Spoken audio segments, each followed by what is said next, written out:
Le premier gros problème que nous avons eu, c'est à cause de la tempête Chantal en juillet 2013. Et ça tombait très bien aussi parce que nous avons un fort carême, une période sèche très longue qui a duré 9 mois. Et là, je peux vraiment dire que le sorgho a sauvé mon exploitation.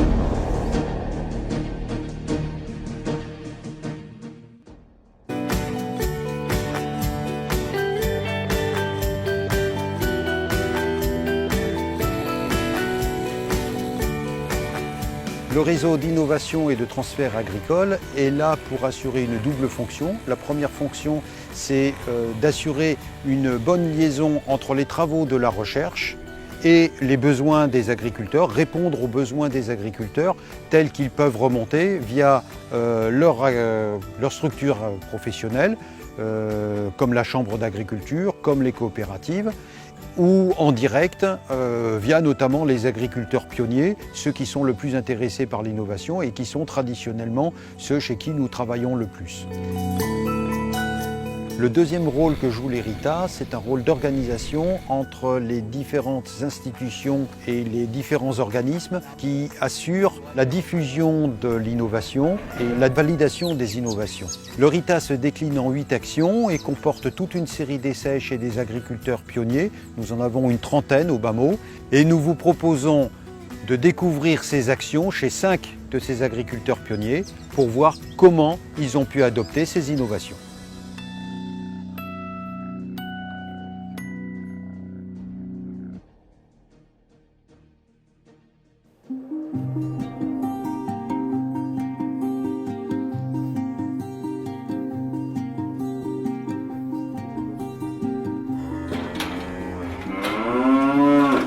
On a eu plusieurs problèmes à partir de 2013. Le premier gros problème que nous avons eu, c'est à cause de la tempête Chantal en juillet 2013. Comme nous, on leur donnait la ration banane, c'est un complément, on leur donnait environ 10 kg par bête par jour.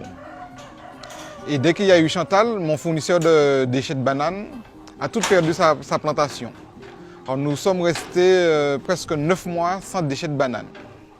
Et à ce moment-là, on n'avait rien comme complément, sauf la complémentation azotée, c'est-à-dire du soja ou du maïs qu'on achetait. Et ça nous revenait trop cher, tous les jours presque 2 kg par bête. Et on n'avait pas ce complément de banane qui revient moins cher. Alors à ce moment-là, j'ai discuté avec un technicien d'ICAR qui m'a proposé de mettre en culture du sorgho. Alors, à ce moment-là, je n'avais pas assez de terrain. Alors, j'ai cherché du terrain à louer. Et bon, heureusement, j'ai pu trouver. Et à ce moment-là, on a pu mettre cela en application. C'est très bien tombé. Notre première récolte, on a fait ça vers janvier 2014. Et tout au long de l'année de 2014, nous avons pu avoir du sorgho. Et ça tombait très bien aussi parce que nous avons un fort carême, une période sèche très longue qui a duré 9 mois. Et là, je peux vraiment dire que le sorgho a sauvé mon exploitation. La mise en œuvre du sorgho, c'est que nous semons, nous achetons les graines par l'intermédiaire d'une coopérative. Nous semons avec le semoir d'ICAR. Et à ce moment-là, nous attendons environ entre 80 et 90 jours après la plantation. Nous irriguons parce qu'on irrigue avec des enrouleurs. Nous fumons, soit on peut donner du complément, une fumure organique, soit du fumier ou du lisier de bovin. Et après, on irrigue, dès qu'on sème, on irrigue tout de suite. Alors la première récolte, c'est 3 mois après environ. Alors là, on est tombé à 10 tonnes de matière sèche, ce qui représente presque 30 tonnes brutes.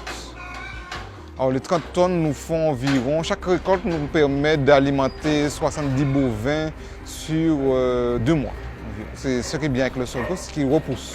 On peut faire au moins 3 à 4 récoltes après le semis. Alors c'est une plante qui ne demande pas beaucoup d'eau. Surtout là, on a pu vraiment tester ça pendant cette période-là qui était très sèche, de janvier jusqu'à septembre. Très sèche en Martinique. On a pu voir qu'on n'a pas dépensé énormément d'eau pour cette culture-là. Si je n'avais pas ce sorgho-là, je ne pense pas que j'aurais eu des résultats cette année-là, l'année 2014.